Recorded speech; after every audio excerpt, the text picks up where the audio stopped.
AITA for exposing my parents after they tried to force me to sign a false confession?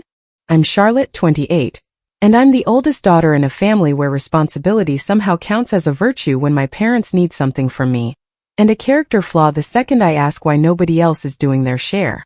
My younger brother, Owen, is 24. He has always been the easier one for my parents to love out loud. That sounds bitter, and maybe it is, but I don't mean that they never loved me. They did. They just loved me with expectations attached. If I remembered something, that was normal.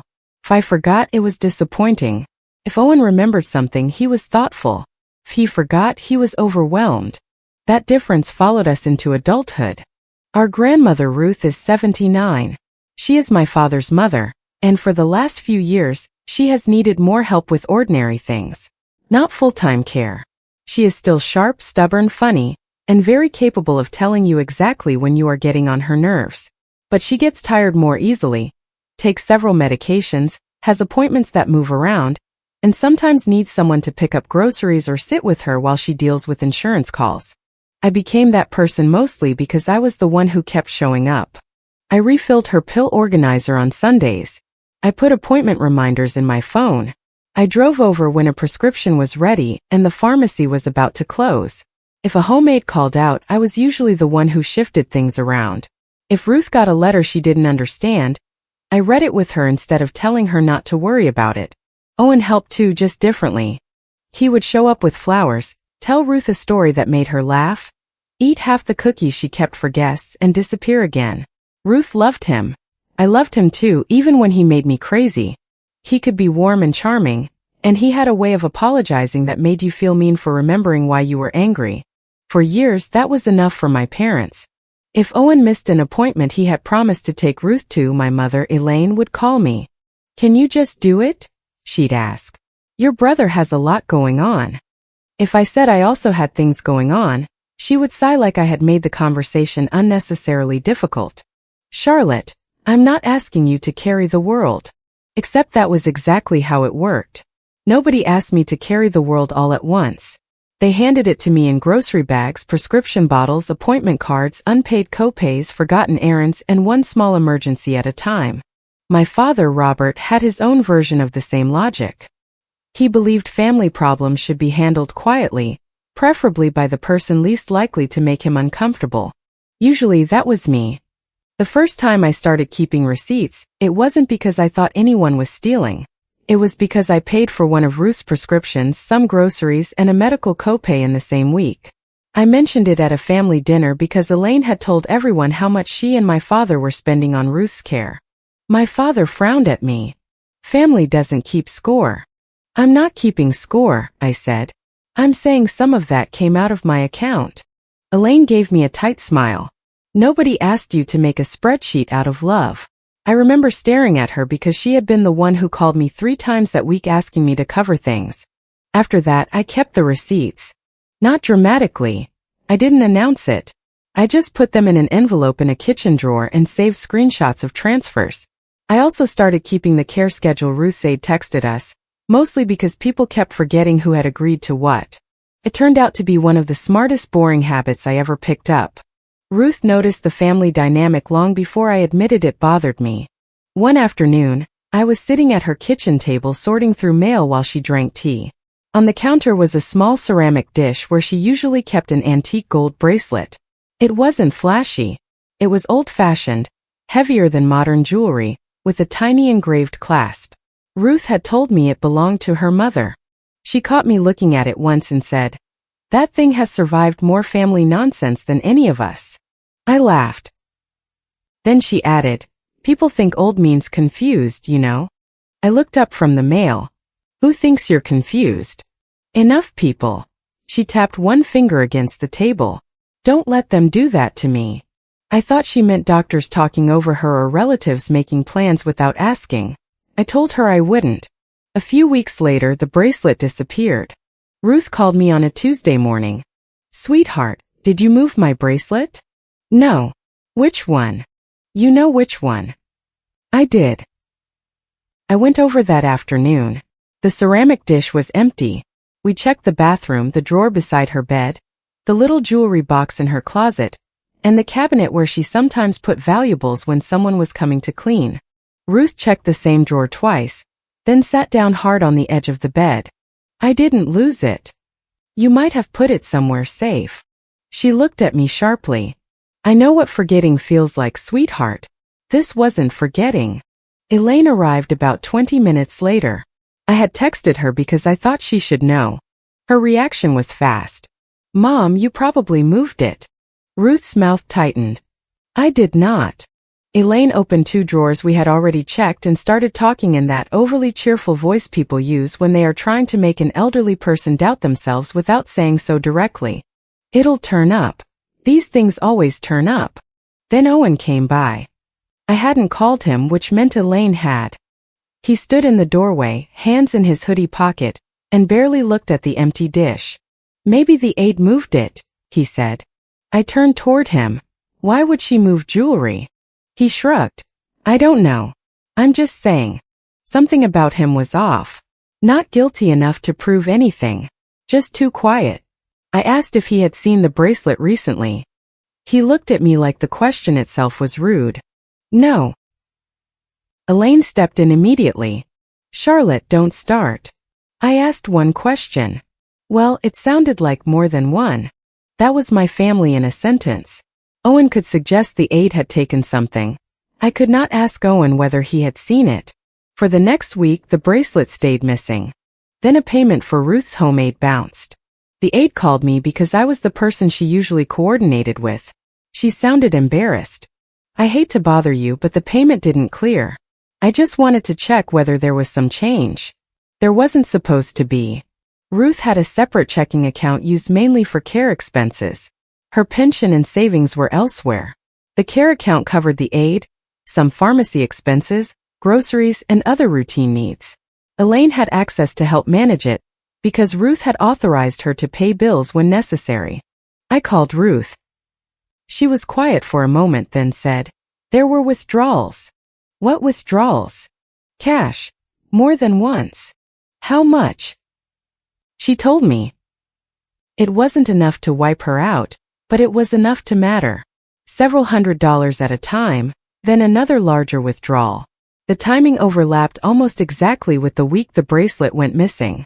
Did you make them? I asked. No. Did Mom? I asked her. She said she'd look into it. That afternoon I called Elaine. She answered on the 4th ring. Mom, what is happening with Grandma's care account? Nothing is happening. The aide didn't get paid. I said I'll handle it. Grandma said there were cash withdrawals. There was a pause. Charlotte, you are not Ruth's accountant. No, but apparently somebody should be. Her voice changed immediately. This is exactly what I mean about you. Everything becomes an investigation. Because the bracelet is missing and now her care money is missing. It is not missing. Stop using dramatic words. Then where did it go? I said I will handle it. She hung up. That was the moment concern became suspicion. Not because she had an answer I disliked. Because she refused to give an answer at all. I called my father that evening. He already knew. I could tell by how quickly he got angry. You need to stop harassing your mother. I asked where Grandma's money went. And she told you it's being handled. Did Owen have access to Grandma's card? Silence. Then, you do not get to interrogate this family. That wasn't an answer. Your brother is under enough pressure without you building some case against him. I closed my eyes. I didn't say he did it. I asked if he had access. You know exactly what you're doing. Then stop making me clean up what nobody is allowed to name. He hung up too. About an hour later, Owen texted me. I know I screw up and I know you think I'm a disappointment. I'm trying to figure things out. Can you please not make everything worse right now? That was it. No mention of the bracelet. No mention of the money. No denial. I stared at the message for a long time. Then I wrote back. Did you use Grandma's card? He didn't answer. The next morning he sent a meme like nothing had happened. I didn't respond. Over the following 2 weeks, the atmosphere around Ruth changed. Robert suddenly wanted me to call before visiting her. even though I had never needed permission before. Elaine stopped forwarding me information about appointments. Owen missed 2 care shifts he had promised to cover, but when I asked why, Elaine said, "He's emotionally exhausted." Meanwhile, Ruth sounded cautious on the phone. Not confused, cautious. She would say things like, "We'll talk about that when you're here," or, "Don't worry about paperwork over the phone." One afternoon, after I had taken her to pick up a prescription, she asked me to sit at the kitchen table. "Your mother wants me to update some documents," she said. "What documents?" "She keeps calling it cleanup. Your father calls it simplifying." "What does that mean?" Ruth gave me a dry look. "If I knew, I wouldn't be telling you. They won't explain it properly." I felt a slow, cold pressure in my chest. "Have you signed anything?" "No." "Don't sign anything you don't understand. I'm 79, Charlotte. I did figure out that part." I smiled despite myself. Then she reached over and squeezed my wrist. "They keep talking around me like I'm furniture." "You're not furniture." "I know. I'd be a much nicer chair." That was Ruth. Even scared, she was funny. I asked whether she wanted me involved. She thought about it. "I want someone involved who isn't trying to win something." That answer mattered more than she probably knew. I told her an independent attorney might be a good idea. Someone who didn't represent my parents, me, Owen, or anyone else in the family. Ruth nodded and said she had already asked an old friend for a referral. That surprised me. "Already?" She smiled. "People think slow walking means slow thinking." 2 days later, my mother left me the voicemail that changed everything. We had argued earlier because I wanted a copy of the care account activity and she refused. I stopped taking her calls after the second circular conversation. That evening I saw a voicemail notification. Played it once. Then again. Not because I didn't understand it. Because I couldn't believe she had put it into words. Her voice was low and tired. "Charlotte, please, just let this pass until after Ruth signs the updated paperwork. Your brother can't survive another family scandal. I know you're angry, but we need to get through this first. Please don't force me to choose between my children." I sat on the edge of my bed with my phone in my hand. There are moments when you stop wondering whether you are being unfair because the other person finally says the quiet part out loud. She knew. Maybe not every detail. Maybe she had not watched Owen take the bracelet or withdraw the cash. But she knew enough that protecting him required me to stay quiet until Ruth signed something. I saved the voicemail in 2 places. Then I stopped arguing. That scared my parents more than yelling ever would have. Elaine texted me the next morning. "Thank you for finally being reasonable." I didn't reply. I started organizing what I already had. Pharmacy receipts, grocery receipts, copay receipts, screenshots of transfers, the care schedule with dates showing I had covered shifts Owen missed, text messages from Elaine asking me to take Ruth to appointments, emails from my father asking me to handle insurance calls and paperwork. I asked Ruth's aide if she could write down the dates she remembered me being present or stepping in when someone else did not show. I made it clear I did not want an opinion about family conflict, only factual schedule notes. She agreed. I also asked Ruth whether she wanted help obtaining bank records directly from her account. She said yes. We went through the statements together. There were multiple ATM withdrawals Ruth said she had not authorized. The card used was the one Elaine kept for care expenses. I did not accuse Owen to the bank. I did not pretend we knew more than we knew. Ruth made notes beside the transactions she did not recognize, and she kept copies for the attorney she had contacted. The bracelet evidence came from the dumbest possible place. Owen had borrowed Ruth's car several days before the bracelet disappeared because his own car was being repaired. A week after the missing bracelet argument, Ruth found a crumpled pawn ticket wedged between the passenger seat and the center console. She had put it in a stack of papers because she did not know what it was. When we went through the stack, I saw Owen's name printed at the top. The item description read, "Vintage 14K gold bracelet, engraved clasp." The date was 2 days before Ruth noticed hers missing. Ruth went very still. "That's mine." I didn't say anything for a few seconds. Then I asked, "Are you sure?" She pointed to the description. Mine has my mother's initials inside the clasp. The ticket included an identifying note consistent with the engraving. I photographed it, then gave the original back to Ruth. She put it with the papers for her attorney. That night I cried for the first time since this started. Not because of the money. Not even because of the bracelet. Because I had spent years making excuses for Owen right alongside my parents, just with less enthusiasm. He was younger. He was stressed. He was figuring things out. He did not mean to hurt anyone. He had a soft heart. He panicked. There was always a sentence available to make his choices sound like weather. But weather does not pawn your grandmother's jewelry. The next time I saw Ruth, she already had more prepared than I did. A mobile notary had come by after she met with the independent attorney.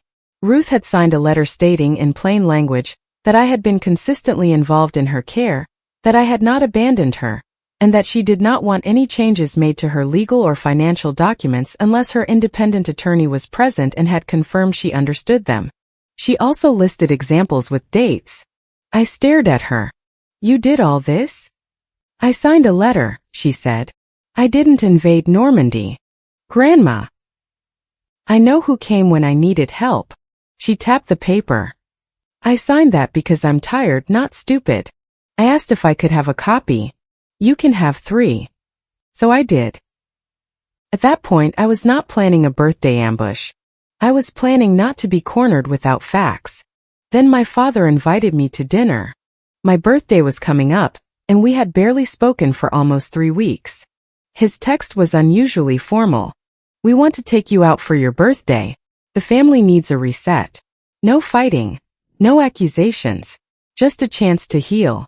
I almost laughed at the word heal. Elaine called later. Please come, she said. The family misses you. Who's coming? Oh, you know. Family. Which family? She hesitated. Why does it matter? Because my mother could tell you exactly how many chairs were needed for Thanksgiving 6 weeks in advance. If she would not tell me who was coming to my birthday dinner, there was a reason. Just come with an open heart, she said. I'll come prepared. What does that mean? It means I'll be there. I called the restaurant the next day. I didn't ask them to spy on anyone or participate in family drama. I told the manager I was attending a private dinner and wanted to drop off several sealed envelopes to be held at the host's stand until I requested them.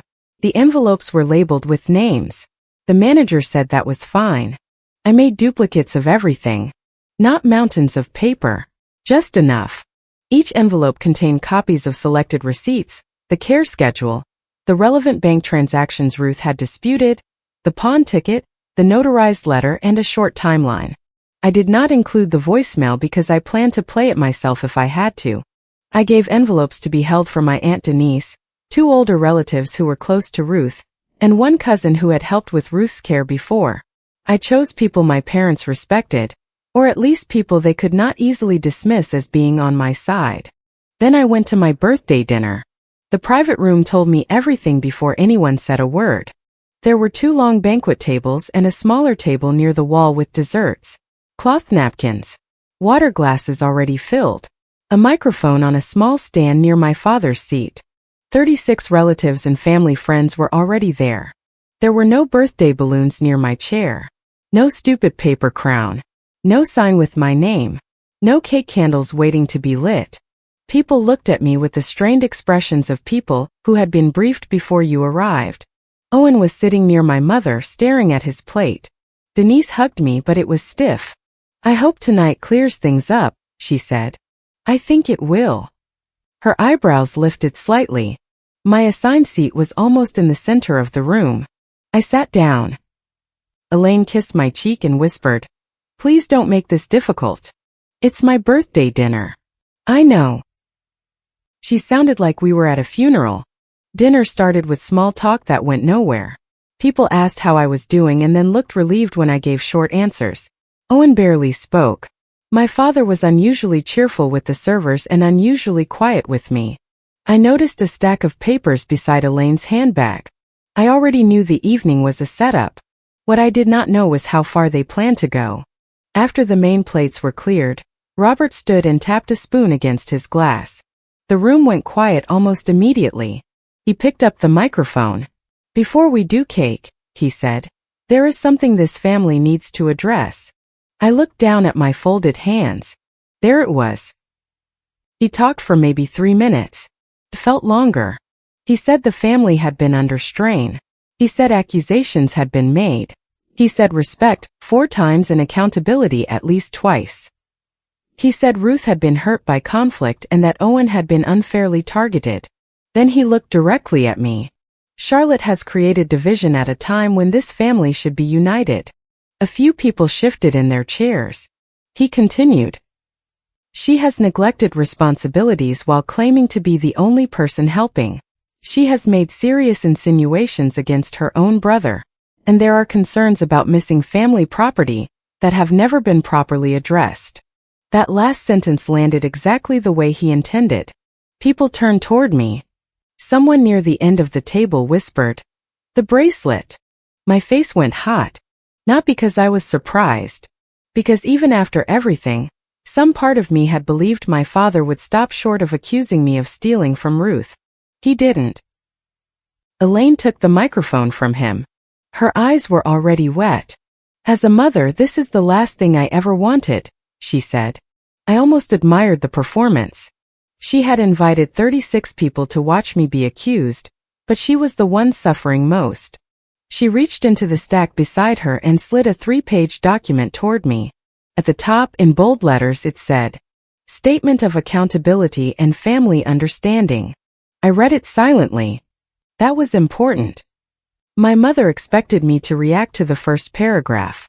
She kept glancing around the room, waiting for me to interrupt so she could tell everyone I was unstable or disrespectful. I kept reading.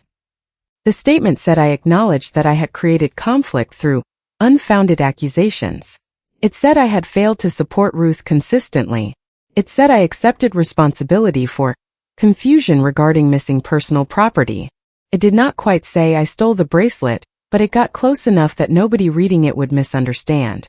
The final section was worse. It said I agreed to step back from involvement in Ruth's financial, care, and estate-related decisions for the good of the family. I looked at my mother. "This is what you brought me here to sign?" Her lips trembled. "We brought you here to end this. By having me sign something false?" Robert cut in. "Do not start twisting words. I'm reading the words." One of my cousins leaned toward me. "Charlotte, can't you just apologize and deal with the rest later?" Another relative said, "This is still your mother." Someone else murmured, "Your father is trying to handle this with dignity." I looked around the table. Some people would not meet my eyes. Others looked irritated with me already, as though I had inconvenienced them by not confessing fast enough. Denise spoke from across the table. "I don't understand why everything has to become this big with you." That one hurt. Denise had always called me serious. She had also told me more than once that I needed to be more forgiving with Owen. Elaine pushed a pin toward me.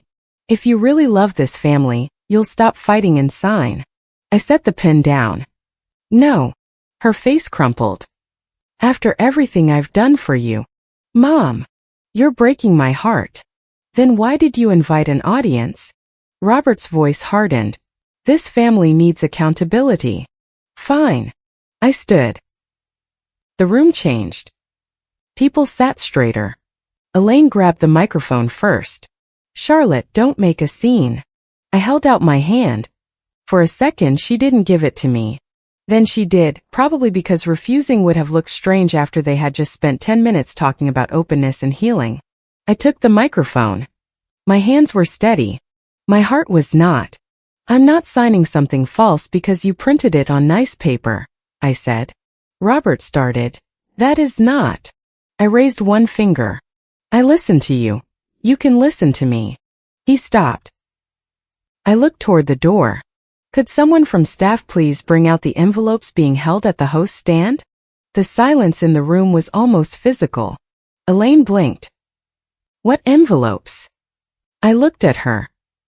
"The ones I brought in case my birthday dinner turned into exactly this." A server appeared a minute later carrying 4 sealed envelopes. I thanked her, took them and handed them out. One to Denise. One to my father's oldest cousin. One to Ruth's sister-in-law. One to my cousin who had covered several of Ruth's appointments in the past. Robert stared at me. What are you doing? You invited people to judge me, I said. I brought them the missing information. Denise opened her envelope first. She pulled out the care schedule. I spoke slowly. The first pages show every appointment, pharmacy pickup, grocery run, and care shift I handled over the last 6 months. The highlighted dates are days Mom or Dad asked me directly to step in. Elaine said, "Nobody said you never helped." I looked down at the confession. It says I failed to support Grandma consistently. That is not what it means.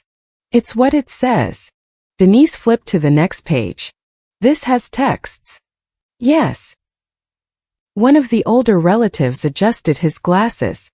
I continued. The next pages are receipts and messages. Pharmacy, copays, groceries. Not because family should keep score. Because apparently memory gets selective when blame is being assigned. My father stood. This is private family business. I almost laughed. You didn't want privacy when you invited 36 people to watch me be shamed. A few people looked down. Then Denise reached the bank records. Her expression changed. What are these withdrawals? Elaine stood too. That account is none of your business. Denise looked at her. You handed me a confession accusing Charlotte of taking family property. I think we're past that. That was the first crack in the room. Not everyone suddenly believed me, but for the first time they stopped automatically believing my parents.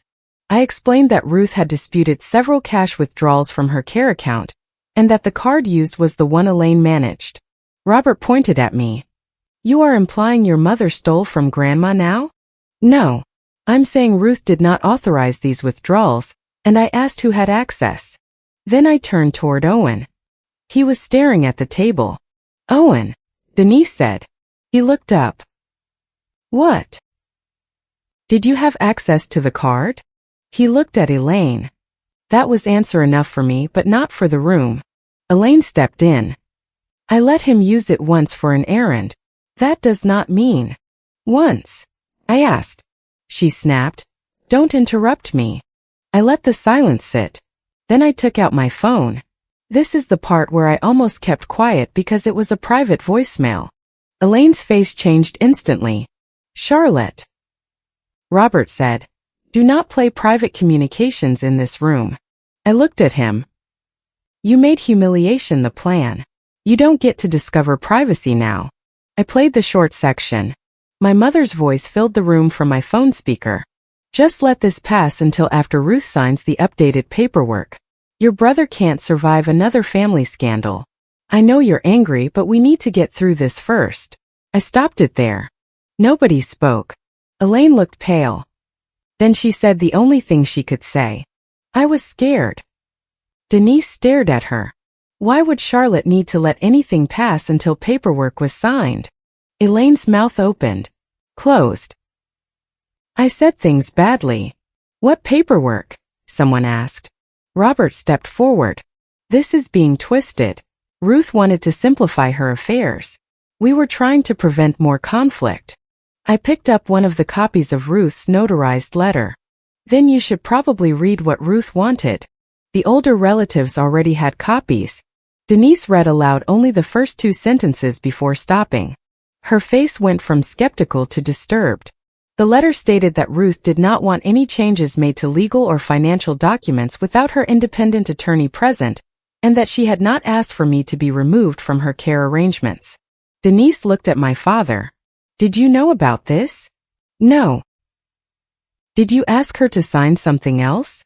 Robert's jaw tightened. We discussed options. That isn't what I asked. Elaine started crying harder. Do you know what it feels like to watch your children tear each other apart? I looked at her. No, but I know what it feels like to have my mother ask me to take the blame so my brother doesn't have to. Owen shoved his chair back. I didn't ask them to do this. Every face turned toward him. He looked trapped now. Good. Not because I enjoyed seeing him suffer. At least not entirely. But for once, nobody was rushing to translate his discomfort into innocence. Denise turned another page in the envelope. Then she stopped. What is this? I knew what she had reached. The pawn ticket Ruth found in her car. Owen stood completely still. Denise read the item description. Vintage 14-karat gold bracelet. Engraved clasp. She looked at Owen. His face drained. Robert moved toward her. Give me that. Denise pulled the page back. No. That surprised everyone, including Denise. She looked at Owen again. Is any of this fake? He swallowed. Charlotte always makes me sound worse than I am. That's not an answer, Denise said. I messed up, okay? My mother made a small sound. Owen ran both hands through his hair. You don't know what I was dealing with. I finally asked him the question I had been waiting to ask with witnesses in the room. Did you sell Grandma's bracelet or not? He looked at me. Then at Dad. He did not answer. 5 seconds can be a very long time when 36 people are waiting. He finally said, I was going to get it back. A woman at the far end of the table gasped. Ruth's sister-in-law covered her mouth. Denise closed her eyes for a second. There it was. Not a dramatic confession. Not a speech. Just the kind of sentence people use when they know denial is no longer available. I asked, did you use Grandma's care card too? Owen snapped. I was going to put the money back. The room erupted. Not screaming. Worse. Questions from every direction. How much? Elaine, you knew? Robert, did you know about the withdrawals? Why was Charlotte being blamed? What paperwork were you trying to change? My father raised his voice. Enough. Nobody stopped. He said it again louder. Enough. The room quieted out of habit. He pointed at me. You have embarrassed this family long enough. I almost couldn't believe he was still trying it. You put a confession in front of me at my birthday. You could have handled this privately. I tried. You came here prepared to humiliate your mother and brother. I came here prepared not to be framed. He stared at me. His voice dropped. I was trying to keep this family from falling apart. By making me the part you threw away? His face changed just for a second. Then pride took over again. You destroyed your own birthday. I looked around at the room, the papers, the untouched dessert table, the fake confession still sitting beside my plate. No. You turned my birthday into a trial. I just brought witnesses. That was when one of the older relatives said very quietly, this sounds like elder financial abuse. Nobody had used those words yet. My mother stopped crying. Owen sat back down. My father's face went rigid. I did not pretend to know what the legal outcome would be. I still don't think anyone in that room did. But the phrase changed the temperature instantly. This was no longer only about who had embarrassed whom. Denise took out her phone.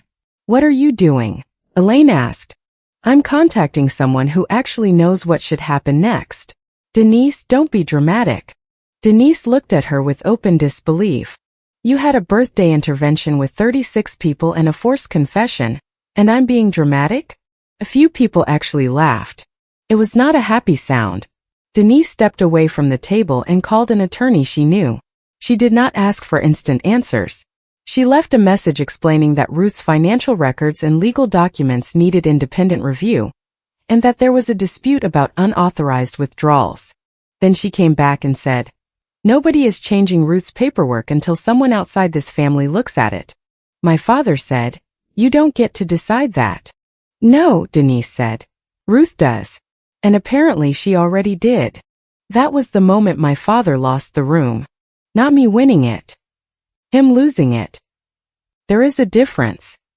Some relatives still looked uncomfortable with what I had done. One uncle told me there had to have been a better way. A cousin whispered that playing the voicemail was cruel. Another person said my mother was still my mother. But nobody asked me to sign the confession anymore. Nobody asked me to apologize for stealing the bracelet. Nobody could look at Owen and pretend the silence around him meant innocence. I sat down long enough to put the unsigned confession back in front of my parents. Elaine whispered, why are you doing this to your mother? I was tired by then. Not dramatic tired. Bone tired. I'm not doing this to you, I said. I'm refusing to let you do it to me. She looked away. Owen said, You didn't have to do it like that. I looked at him. Neither did you. He had no answer. I picked up my bag. The servers had started bringing coffee and dessert plates to the side station, clearly unsure whether the event was continuing. I felt bad for them. I almost stayed because part of me wanted every person there to say out loud that I had been right. That would have been the old version of me. The one who believed if I explained enough, documented enough, stayed calm enough, people would finally give me a clean verdict. I didn't need it anymore. I looked at the cake. Then at my father. I hope the cake is easier to swallow than that confession. It was petty. I'm still glad I said it. I left before dessert. I made it all the way to my car without crying. Then I shut the door, put both hands on the steering wheel, and realized they were shaking. I sat there for several minutes. Public humiliation does something strange to your body, even when you know you are telling the truth. My chest hurt. My jaw hurt from clenching it. I kept replaying my mother sliding that pen toward me like she was offering mercy instead of asking me to lie. Then my phone started vibrating. I turned it face down. By the time I got home, I had 19 missed calls and more than 40 messages. Some were supportive. Some were not. Denise texted first. I owe you an apology. I believed too much of what I was told. I'm sorry. I stared at that one for a while before replying. Thank you. Please focus on Grandma right now. The next morning my father texted. You destroyed this family tonight. I did not answer. Then my mother. I hope humiliating your mother was worth it. I did not answer that either. Then Owen. I'm sorry, but you didn't have to do it like that. That one got a response. You chose the audience. I chose the truth. He did not text again for 3 days. The fallout was less cinematic than people imagine these things are. Nobody got dragged away in handcuffs. There was no magical 24-hour court order. The family did not gather the next morning and unanimously vote me innocent. Instead, there were phone calls, document requests, uncomfortable meetings, and several people suddenly becoming very careful about what they put in writing. Which frankly told me a lot. Ruth met with her independent attorney again. She changed who had authority over certain financial matters, and made sure no single family member could casually control her care account. The attorney arranged for more formal oversight of payments and recommended that disputed withdrawals be documented and resolved. The family was told that if repayment and accounting did not happen, further reporting could follow. My mother's access changed. My father hated that. He called it an insult. Ruth called it paperwork. Owen eventually admitted enough that nobody could keep pretending the withdrawals were mysterious. He had used the care card after Elaine gave him access for an errand, then used it again without Ruth's approval. He had debt he was embarrassed about and kept telling himself he could replace the money before anyone noticed. The bracelet had been pawned for the same reason. Ruth's attorney helped arrange a formal repayment plan for the money. The bracelet was recovered only after money had to be paid to get it back. My parents helped cover part of that cost at first, which made me furious because it was the same pattern all over again. But this time there was documentation. Owen had to sign an acknowledgement of what he owed and what he had taken. No vague family loan. No pretending he had simply needed help. He lost access to Ruth's accounts completely. Whether Ruth chose to make a formal report beyond that was her decision, not mine. That mattered to me. The whole point was that people had been treating her like an object around which the rest of us could fight. I did not want to become another person deciding things for her in the name of protecting her. A few days after the dinner, Ruth called me. Are you eating? She asked. Hello to you too. That means no. I'm eating. Coffee is not food. I had toast. She sighed like I was the difficult grandchild. Then her voice softened. Denise told me what happened. Most of it. She has a flair for detail. I smiled. Grandma, I'm sorry it became public. There was a pause. Did you make it public? No. Then stop apologizing for arriving at a fire with a bucket. I laughed once, but my eyes burned. She continued. I told the attorney I don't want anyone changing anything without independent review. Not your mother. Not your father. Not you. Good. You mean that? Yes. I do too. Then she said, you don't have to be the place they dump what they refuse to face. That sentence stayed with me more than anything that happened at the restaurant. Because being the dependable daughter had become part of my identity. Not in a healthy way. I was proud that people could count on me, but I had also built a whole system around being the person who absorbed the consequences when other people failed. I covered the shift. I paid the bill. I fixed the appointment. I smoothed over the argument. I gave Owen another chance. I let Mom cry until I apologized for making her cry. I let Dad call silence respect. Then I wondered why nobody learned to do better. After the dinner I changed the rules. I still help Ruth. But everything financial is documented. If I buy something for her, it goes through the agreed process. If I take her to an appointment, it is on the shared care schedule. If there is a legal or financial meeting, an independent third party is involved when appropriate. I do not hold her bank card. I do not manage her estate documents. I do not want private control over anything that could later be twisted. I also stopped covering for Owen. The first test came about 2 weeks later. He called me in the evening. I need a favor. I almost laughed. What? I'm short on a payment. Just until next week. No. You don't even know how much. No. Charlotte, come on. No. He got quiet. Then the old line came out. You always have to punish me. I'm not punishing you. I'm not rescuing you. That's the same thing to you. No. It only feels the same because you're used to being rescued. He hung up. My mother called 10 minutes later. Of course she did. Your brother reached out because he is trying to rebuild trust. He asked me for money. He is under enormous pressure. So am I. Why can't you ever just be gentle? I knew that line. Gentle meant convenient. Gentle meant no consequences. Gentle meant I kept bleeding quietly so nobody else had to feel guilty. I can be kind without being available for this, I said. She went silent. Then she said, you've changed. Yes. She meant it as an accusation. I took it as information. My father did not speak to me for almost a month. When he finally did, it was because Ruth had a meeting and he wanted to know whether I would be there. Her attorney will be there, I said. That isn't what I asked. If Grandma wants me there, I'll be there. You've made everything formal now. You made informal trust impossible. He exhaled sharply. You still don't understand what I was trying to do.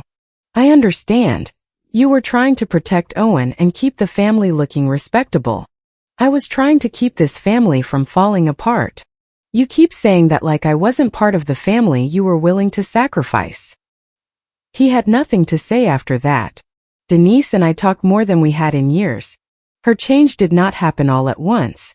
At first, she apologized for judging me at the dinner. Then, a week later, she admitted she had suspected Owen was being protected before any of this. Why didn't you say anything? I asked. I didn't have proof. Neither did they when they accused me. She winced. I know. That answer was good enough for me because it was honest. She also told me something I had not known. Before the birthday dinner, my father had called several relatives individually. He told them I had become obsessive about Ruth's care and was trying to control who had access to her. He suggested the missing bracelet might be part of a larger pattern of me trying to take control. He had not directly said Charlotte stole it to everyone. He had done something more effective. He had planted enough suspicion that people would finish the accusation themselves. That made the confession make more sense. They were not trying to find out what happened. They were trying to make the story permanent. If I signed, they could say I admitted wrongdoing. If I refused and got angry, they could say my behavior proved I was unstable. If I left, they could say I would not take accountability. The only move they had not planned for was me staying calm and bringing evidence. For a while, that made me feel powerful. Then it just made me sad. Parents are supposed to know you better than strangers do. Mine knew exactly how I reacted under pressure, and they used that knowledge to design a trap. I had to sit with that. I also had to sit with the less flattering truth that part of me wanted them humiliated. I would like to say I only played the voicemail and handed out the evidence because it was necessary to protect Ruth. That would not be completely true. I wanted my mother to hear her own words in the same room where she had planned to make me confess. I wanted my father to feel what it was like when people stopped trusting the story he told. I wanted Owen to answer a direct question without Mom stepping in front of him. I wanted them to feel exposed. I don't think that makes me noble. I also don't think it makes what I did wrong. They chose a public setting because they believed public pressure would break me. I used the same audience to stop the lie. Some relatives still think I went too far. One aunt told me months later, "You were right, but you didn't have to embarrass your parents like that." I asked her, "What would you have preferred I do after they accused me of stealing in front of everyone?" She said, "Maybe talk to them privately afterward." I did talk to them privately before. She did not have an answer. Another relative told me the voicemail should have stayed private. Maybe in another situation I would agree. But privacy cannot be a one-way shield where they get to make public accusations and I am expected to keep the evidence of their deception secret. A few people never apologized. That used to bother me more than it does now. My mother still believes I was cruel. My father still believes I damaged his standing in the family. Owen has apologized, but his apologies remain complicated. The most honest one came several months later. We met briefly because Ruth wanted us both at a family lunch. Afterward, he caught me near the door. "I know you hate me," he said. "I don't hate you." He looked skeptical. "You should. That's not the same as trusting you." He nodded. Then he said, "I really was going to fix it." I almost rolled my eyes, but he looked exhausted. "You keep saying that like intention refunds people." "I know." "No, I don't think you do." He leaned against the wall. "I thought Mom and Dad would help me until I could put it back. That's the problem." He looked at me. "You always knew there would be a cushion, even if the cushion was me." He did not argue. That was the closest we have come to a real conversation about it. I do not know what our relationship will look like years from now. I am not forcing an answer. He is making repayments. He is no longer allowed access to Ruth's financial accounts. He has been told very clearly that another incident will not be handled as a private family embarrassment. Whether he changes is his work. It is not mine. Ruth's bracelet is back with her now. The first time I saw it again, it was sitting in the same ceramic dish. I told her maybe she should keep it somewhere more secure. She said, "I do." Then she pointed to a small lockbox in the cabinet. "The dish is where I put it when I'm wearing it later." "Good." She looked at me. "You thought I learned nothing? I would never accuse you of that." "Smart girl." Then she added, "I changed the combination after your father asked where the key was." I stared at her. She smiled into her tea. That woman is going to outlive all of us out of spite. My relationship with my parents is limited now. I do not attend private family meetings, where the topic is a surprise. I do not agree to conversations about Ruth's money without her or her attorney involved. I do not accept messages passed through relatives. If Mom says, "Your father wants you to know," I tell her he has my number. If Dad says, "Your mother is devastated," I tell him she can speak for herself. That sounds small, but in my family it is revolutionary. The hardest boundary has been refusing to explain each boundary until everyone agrees it is fair. They don't. Sometimes they call me cold. Sometimes they call me unforgiving. My mother once said, "For the first time in your life, you're acting heartless." I almost defended myself. Then I realized I did not need to. "For the first time," I told her, "I'm letting you call me that without feeling guilty." She ended the call. I was fine. The birthday dinner still gets mentioned occasionally, usually in softened family language. The night everything came out. The situation with Owen. That terrible dinner. My father once referred to it as the night Charlotte turned everyone against us. Denise corrected him. "No, Robert. That was the night everyone saw the paperwork." I heard about that secondhand and smiled for an entire afternoon. I did not ruin the family by refusing to sign a lie. I did not destroy my mother by playing the voicemail she left. I did not betray my brother by asking him whether he sold something that belonged to our grandmother. And I did not abandon Ruth by insisting that her own decisions be made with independent oversight instead of family pressure. What I did ruin was the arrangement where everyone else could make a mess and hand me the blame because I was the person most likely to clean it up quietly. That arrangement is gone. The family is still divided in some ways. Some people are closer to my parents. Some think I was justified but harsh. A few still believe problems should be buried if exposing them makes the family look bad. I can live with that. Truth does not need unanimous approval to be true. On my next birthday, I had dinner with Ruth and a handful of people I actually wanted there. No microphone. No printed statements. No speeches about healing. Ruth brought me a card with $20 in it even though I told her not to, then got offended when I tried to give it back. "Don't start managing my money on your birthday," she said. So I kept the 20. After dinner, she looked at me and said, "Better than last year? Low bar." She laughed. Then I thought about that private room, the stack of papers, my mother's pen, my father's voice talking about respect while asking me to accept a lie, and Owen staring at his plate because he knew exactly who was being sacrificed for him. For years, I thought being the good daughter meant keeping everyone comfortable. Now it means something much simpler. I show up for the people I love. I tell the truth when it matters. And I do not sign my name under somebody else's shame. My parents chose the audience. I chose the truth. And I didn't ruin my family's dinner. I ruined the lie they were serving. If you liked it, don't forget to leave a comment and support the channel by subscribing. See you in the upcoming stories.